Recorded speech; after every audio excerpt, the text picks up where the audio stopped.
countless generations, humanity has gazed up at the endless night sky and asked the same fundamental questions. Where did we come from? What is our purpose? Are we alone in this vast, silent universe? Many ancient traditions and modern beliefs offer their own answers. Divine creation, the slow, patient march of evolution.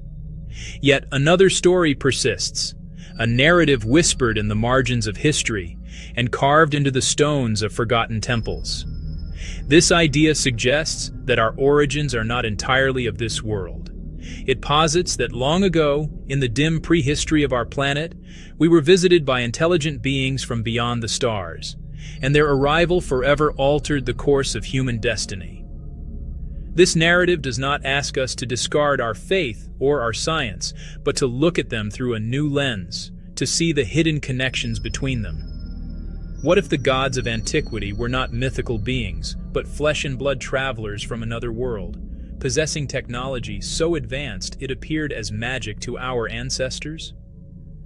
Imagine a time when great shining vessels descended from the heavens, casting long shadows over a primitive Earth. The beings who emerged were not just observers, they were architects, genetic engineers with a grand and mysterious purpose. The memory of these powerful visitors and their extraordinary offspring is not entirely lost. It is preserved, albeit fragmented, in the most sacred and ancient books known to humankind. The Bible, in the 6th chapter of Genesis, offers a startlingly direct and often overlooked passage. It speaks of a time when the sons of God, or B'nai Ha-Elohim, came down to earth and looked upon the daughters of men. They saw that the human women were beautiful, and they took them as wives. The children born from these unions were different. The text calls them the Nephilim, a word often translated as giants, but which more accurately means those who were cast down. These were the mighty men who were of old, men of renown. This brief but potent account is not an isolated story. Greek myths tell of the Titans, a race of powerful and gigantic deities, who ruled during a legendary golden age before the Olympian gods. Norse sagas speak of the Jötnar, frost giants from Jotunheimr, who were often in conflict with the gods of Asgard. In the Americas, the Paiute tribes of Nevada have oral traditions about a race of red-haired cannibalistic giants they called the Site-Ka, whom their ancestors fought in a long and bitter war. These stories, though culturally distinct, paint a strikingly consistent picture of a bygone era when beings of immense stature and power walked the earth, ruling over early humanity. These giants were not just defined by their physical size. They were also bearers of immense knowledge and power. They were the master builders, the first kings, and the original teachers of mankind. Legends credit them with constructing the massive, megalithic structures that continue to baffle modern engineers, such as the colossal stone walls of Sacsayhuaman in Peru and the enigmatic Trilithon at Baalbek in Lebanon. The creation of the giants was only the beginning of the visitors' grand genetic project. Their goals were complex. They needed more than just rulers' warriors. They required a subservient and specialized workforce to carry out arduous tasks, mining precious metals, constructing vast cities, tending to their needs. To achieve this, the ancient astronauts used their understanding of genetics, conducting experiments that seemed miraculous and monstrous to primitive witnesses. They did not create one race. They created many each for a specific purpose, mixing their DNA with humans and animals. Ancient texts and art show strange hybrids. Egypt. Human bodies with bird heads, jackal heads, crocodile heads, such as Sobek. In Mesopotamia, cylinder seals show bird-headed men, eagle-winged men, attending a sacred tree. The Shanhai Jing is a bestiary of half-human, half-animal beings.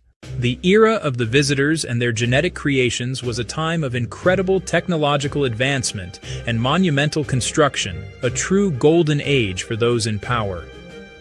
Great cities were built centers of knowledge industry that shone like jewels on the primitive earth.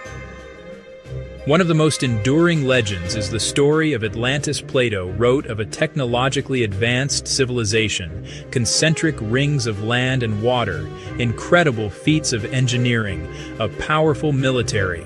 That civilization angered the gods with its hubris, and, in a single day and night, was swallowed by the sea after violent earthquakes, floods. This tale of a great city destroyed by a cataclysmic event is not unique to Plato. The Bible provides a strikingly similar account in the story of Sodom and Gomorrah. These cities of the plain were described as wicked and corrupt. The Lord rained down burning sulfur from the heavens, utterly destroying them and all their inhabitants. Among the many genetic experiments conducted by the ancient visitors, one particular strain seems to have left an indelible mark on human culture and identity: the reptilian. All across the world, from Mesoamerica to China, we find reverence for serpentine or draconic gods. The Maya and Aztecs worshipped Quetzalcoatl, or Kukulkan, a feathered serpent deity who brought knowledge and civilization. In ancient Mesopotamia, gods were often depicted as humanoid figures with reptilian features. But nowhere is this connection more profound than in China, where the dragon is not a monster to be slain, but a divine, powerful, and benevolent symbol. The Chinese people to this day proudly call themselves descendants of the dragon. This phrase is typically understood as a purely metaphorical expression of cultural identity. But what if it holds a literal, genetic truth? Let us consider the motivations of the ancient genetic engineers. The genetic legacy left to us by these ancient visitors is not entirely beneficial. While it may have granted us intelligence, strength, resilience, it may also have come with a darker side effect. In order to create effective soldiers and enforcers, the visitors may have intentionally amplified certain aggressive traits. They needed beings who could fight, conquer, control others without hesitation. This so-called anger gene would have made their creations formidable warriors, but it would also embed a deep-seated capacity for violence within the human psyche. This ancient genetic programming could help explain the paradoxical nature of humanity. We are capable of incredible acts of love, compassion, self-sacrifice. To consider this alternative history of humanity is not to abandon reason, but to embrace a wider perspective. It is an invitation to look with new eyes. Fragmented myths, impossible structures, sacred texts. These stories, when woven together, form a coherent, though startling, tapestry. Sky gods, giants, fiery cataclysms, draconic bloodlines. They suggest that we are more than we have been told. We are the children of two worlds, a hybrid species imbued with the genetic legacy of beings far older and more powerful than ourselves. This knowledge, if true, carries a profound responsibility.